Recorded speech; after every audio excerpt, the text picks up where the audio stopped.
Officially দাওয়াত জানাতে চাই 20 জুন আমাদের সরকারি প্রাথমিক বিদ্যালয় গোল্ড কাপ, যেটা মাহাদি আমিন পরিষ্কার করেছেন, উপদেষ্টা পরিষ্কার করেছেন। 20 লক্ষের উপরে শিক্ষার্থীরা পুরো দেশব্যাপী গত 2.5 মাস ধরে খেলে ইউনিয়ন লেভেলে, উপজেলা লেভেলে, জেলা, বিভাগ ফাইনাল হতে যাচ্ছে ছেলেদের দুটো টিম এবং মেয়েদের দুটো টিমের মধ্যে 20 জুন, যেখানে প্রধান অতিথি হিসেবে মাননীয় প্রধানমন্ত্রী থাকবেন।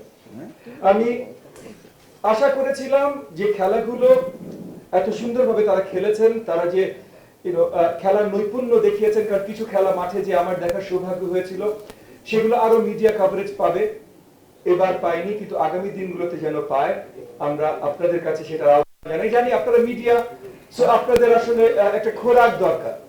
তো অনেকগুলো আছে, এক হলো কত কত লক্ষ পরিবার, মানে ওভারঅল আপনি যদি চিন্তা করেন 10 কোটির উপরে বাংলাদেশের জনগণ, অর্ধেক জনগণের ঊর্ধ্বে এই খেলার সাথে কোনো না কোনো ভাবে সম্পৃক্ত ছিল। 1 কোটির উপরে আপনার স্টুডেন্টরা এই খেলার সাথে সম্পৃক্ত ছিল, 4 লাখের উপরে টিচাররা এই খেলার সাথে সম্পৃক্ত ছিল। সো এটা বিশাল পরিধি। এবং এই যে আমাদের 20 তারিখে যারা চ্যাম্পিয়ন হবে, এরপর আমরা প্রাথমিক এবং গণশিক্ষা মন্ত্রণালয় থেকে আমরা একটা উদ্যোগ নিচ্ছি যে সামনে ফিফা, মানে ফিফা ফেডারেশনের মাধ্যমে, ওয়ার্ল্ড ফুটবলের মাধ্যমে গ্লোবাল র্যাঙ্কড ট্রেনিং ক্যাম্প আমাদের যে চ্যাম্পিয়ন টিমগুলোর জন্য আমরা নিতে পারি, তাদেরকে পাঠাতে পারি বা তাদের জন্য আয়োজন করতে পারি, এই একটা আমরা আমাদের প্রাথমিক ও গণশিক্ষা মন্ত্রণালয় থেকে নেওয়ার ব্যবস্থা করছি।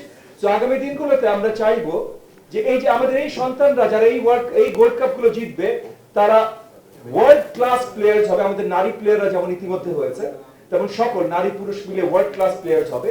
তো আমরা শুরু থেকে চাই আমাদের মিডিয়াও যেন তাদেরকে সঠিক ব্যাকিং গুলো ঠিকভাবে দেয়।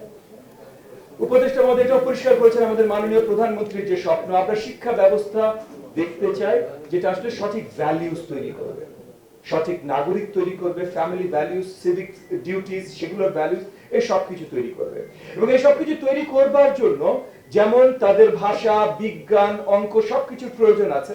এবং এই সব জায়গায় কিন্তু আমরা অনেক বড় বড় উদ্যোগ নিচ্ছি। আমরা দেখেছি ইতিমধ্যে শুধু কালচার নিয়ে কথা বলবার জন্য কিছু আলোচনা মিডিয়ার মাধ্যমে এসেছে যে আমরা কালচারে ফোকাস করছি, অন্য কিছুতে ফোকাস করছি, না, একদম ভুল। আমরা ভাষায় ফোকাস করছি, আমরা অঙ্কে ফোকাস করছি। আমি আজকেও বোধহয় কোনো একটা অনুষ্ঠানে ডিক্লেয়ার করেছি যে আগামী দিনগুলোতে প্রাথমিকে আমরা ম্যাথ ল্যাবের ব্যবস্থা করব।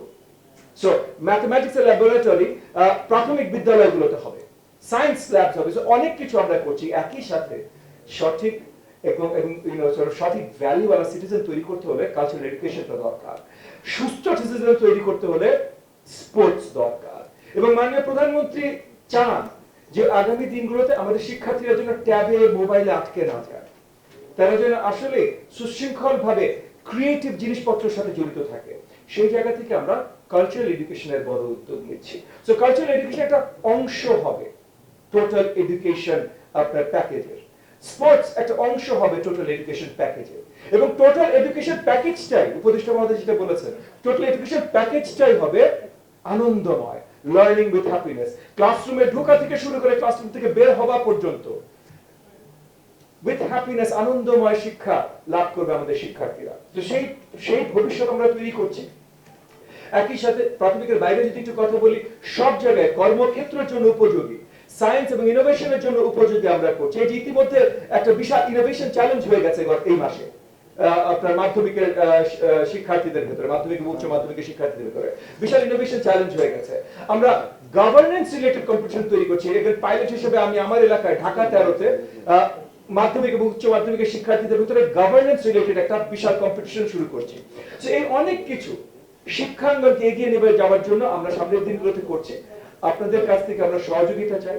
আমরা চাই আপনারা যেন দেশব্যাপী সবাইকে জানাতে সক্ষম, আমাদেরকে সহযোগিতা করেন যে এত বড় বড় উদ্যোগ মাননীয় প্রধানমন্ত্রীর নির্দেশনায়, জনাব তারেক রহমান আমাদের মাননীয় প্রধানমন্ত্রীর নির্দেশনায় শিক্ষাঙ্গনে আমরা সকলে মিলে নিচ্ছি। এবং এখানে নেতৃত্ব দিচ্ছে আমাদের মন্ত্রী মহোদয় জনাব এহসানুল হক মিলন এমপি।